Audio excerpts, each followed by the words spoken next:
Hello po sa inyong lahat mga ka-crypto. Ako po si Pinoy Crypto Trader at sa video na ito ay atin pong pag-uusapan ang tungkol dito sa prediction ni ChatGPT at saka si Google Bard dito sa dito kay Cardano. Yan, kung ano po yung kanyang magiging presyo pagsapit po ng katapusan ng taong 2024. At ngayon po yan, ngayong taong 2024. Kaya ayan, bago po tayo magpatuloy ay nais ko lamang po munang bigyang linaw ang aking disclaimer kung saan ang nilalaman po ng video na ito ay hindi po ito isang financial advice. For education and information purposes lamang po ang layunin nito. Maliban po dito ay nais ko na rin pong magbigay babala na wala pong kahit anumang group chat ang Pinoy Crypto Trader. Ayan, para po ito sa mga holder or investor ni Cardano. Ayan, the one-year price prospects of Cardano were amplified by two of the tech world's most prominent chatbots, ChatGPT and Google Bard. Ayan, ito pong dalawang chatbots na ito ay mga artificial intelligence po ito. Ayan, sila po yung nangunguna na mga artificial chatbots, si ChatGPT at saka si Google Bard. At ayan, marami pong mga news outlet ang gumagamit nito para tanungin yung kanilang insight o yung kanilang kaalaman yan tungkol sa pag-predict ng iba't ibang mga cryptocurrencies, katulad na lamang po ng kanilang ginawa dito kay Cardano. Yan, many consider Cardano as one of the most innovative smart contract protocols in the blockchain ecosystem, but whose native token ADA is grossly undervalued. ADA's price and market capitalization are down by 0.78% to 0.5349 and $18.9 billion respectively. Kaya yan po yung kasalukuyan na kalagayan ngayon ng presyo ni Cardano. Bumagsak po siya ng 0.78% dito sa presyong 0.5349 at yan, bumagsak na rin po yung kanyang market cap dito po sa $18.9 billion.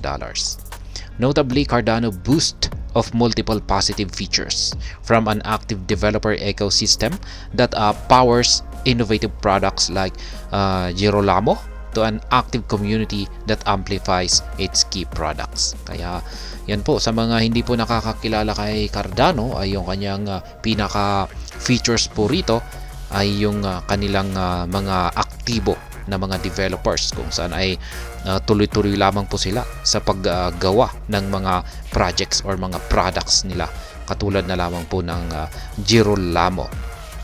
Maliban dito ay meron na rin po silang active na mga community na sumusuporta dito sa ecosystem ng Cardano. Kaya yan, ChatGPT and Cardano mega pump ahead. Kaya yan, ito po ang matindi rito, yung base po sa inilabas na prediction ni ChatGPT at saka si Cardano dito kay yan, yung inilabas po na prediction ni ChatGPT dito kay Cardano ay isa daw po itong mega pump. Kung pag sinabi po nating mega pump ay malaki po yan na pagsabog sa presyo ni Cardano. While 12 months seems like a long time in the fast-moving crypto ecosystem, this time can quickly flash through one's eyes. Totoo po yan. Yung 12 months na ito ay mukhang isa itong matagal na yan, long time. Ayan, matagal na panahon ang dadaanin nito. Yan, pero sa pagdating po sa mundo ng cryptocurrency ay mukhang napakabilis po nito. In this time, a lot could be achieved, and ChatGPT realized this tendency when it projected that Cardano's price could touch $5 to $6 by the end of 2024. Kaya yan, sa loob daw ng ayon po kay ChatGPT, sa loob daw ng 12 months na ito ay marami daw pong pwedeng maganap dito na pangyayari. At ayon po sa prediction ni ChatGPT ay si Cardano ay meron po siyang potensyal na akyatin ang presyong $5 hanggang $6 bago po magtapos ang taong 2024. This forecast price is way ahead of the all-time high of $3.10 previously achieved by the coin, justifying its reasons for the mega targets. ChatGPT stresses the growing Cardano ecosystem and the wide adoption in the broader digital currency ecosystem. Kaya yan po yung actual dito na output ni ChatGPT. And the chatbot noted that with uncertainty in the market, Cardano's price could settle in between $3 to $4 range. This call, though highly ambitious, is still tracks way lower than the mega projections from top market analysts like Dan Gambardella and Ali Martinez. Kaya yan po yung prediction ni chatbot. Kung pag posible na rin po kung pag wala raw kasiguruhan ang market. Yan, ang crypto market. Ang presyo ni Cardano ay magiging yung kanyang aakyatin na presyo ay hanggang dito sa $3 to $4. Kung pag maganda po yung market sentiment sa loob ng taon na ito, ay syempre yung kanyang predictions dito kanina na $5 to $6. Kaya ayan, parang yung presyo na ito ay tingin po ng iba ay napaka-ambitious. Yan, highly ambitious. Pero kung ikukumpara po natin ito sa mga predictions ng mga kilalang mga market analyst na katulad ni Dan Gambardella at saka si Ali Martinez, ay mas mataas po yung kanilang mga price projection dito kay Cardano kumpara dito kay ChatGPT.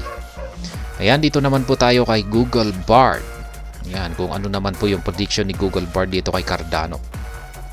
Sabi po rito ay the optimistic call on Cardano was also complemented by Google Bard, which projected a yearly high of $1.46 amid an average price of $1.29 respectively. On a more pessimistic note, Google Bard highlighted that Cardano could drop as low as 0.4040 by the end of the year. Kaya yan po yung prediction naman dito ni Google Bard, mas mababa po kumpara kay ChatGPT. Ayan. Sabi niya rito ay yung kanyang yearly high ay posible pong umabot sa hanggang sa $1.46. Ito raw po yung presyo na pinakamataas na pwedeng akyatin ni Cardano ngayong taong 2024. Yan, yung average price naman ay nasa $1.29. Pag sinabi po nating average price ay dito po siya maglalaro. Yan, mas madalas na maglalaro sa presyo or magtatagal sa presyo na ito. Kaya ayan, kung pag si Cardano naman daw ay kung pag nangyari ay posible daw po siyang bumagsak ng hanggang 0.4040. Yan, kung sakaling ito ay magkakaroon ng matinding pagbagsak ay hanggang dito po yung kanyang ibabagsak na presyo. Nasa 0.4040. Yan, bago magtapos ang taong ito. An intriguing attribute of this price target from Google Bard is the link to factors that can make or mar Cardano's growth prospects within the time in focus. While it suggests that the regulatory clarity and developers' consistency in rolling out new products in the ecosystem can help drive the price of ADA, the chatbot cited competition from other chains as a major factor that might tilt the balance overall. Ayan, totoo po yan, yung posible pong makaapekto sa mga presyo ng mga cryptocurrencies ay syempre yung paghahabol ng mga financial regulators. Yan, malay natin, hindi natin alam na baka sa taong ito ay kasama itong si Cardano na pinagkainteresan ng mga financial regulators at ang mangyayari sa kanya ay matutulad siya sa nangyari kay XRP. At saka maliban po dyan ay syempre meron yung competition. Yan, hindi natin alam na yan, marami pong mga kakompetensya itong si Cardano. At kung pag yung mga kakompetensya niya ay nagawa nilang higitan itong si Cardano ay syempre yan po yung isa na rin sa mga bagay na makakapagpabago yan dito sa prediction ni Google Bard. Yan po yung actual na output dito ni Google Bard. Kaya yan pong muli yung mga prediction ni Google Bard at saka si ChatGPT. Yan, ayon po kay Google Bard ay ang pinakamataas daw po na posibleng akyatin ni Cardano sa taong ito, 2024 ay $1.46. Yung average price naman po ay nasa $1.29. Samantala, si ChatGPT ay kumbaga medyo yung market sentiment ay hindi gaanong naging bullish, ay nasa $3 to $4 naman daw po yung aakyatin ni Cardano. Yan. Pero kung pag maganda po yung market sentiment ngayong taon, ay posible pong umakyat si Cardano hanggang sa $5 to $6 bago magtapos ang taong ito na 2024. At ayan, hanggang dito na lamang po tayo sa video na ito. Sana po ay inyong nagustuhan ang aking paliwanag dito. Kung inyo po itong nagustuhan ay pakiclick lamang po ang like button nito. Para naman po sa mga bago lamang dito, kayo po ay aking inaanyayahan para mag-subscribe. Pakiclick na rin po ang bell icon nito dahil ito po ang siyang magsisilbing notification nito sa mga bago kong videos na akin pong ina-upload sa aking YouTube channel na ito. Marami pong salamat sa panunood, ingat po tayo lagi at God bless po sa ating lahat.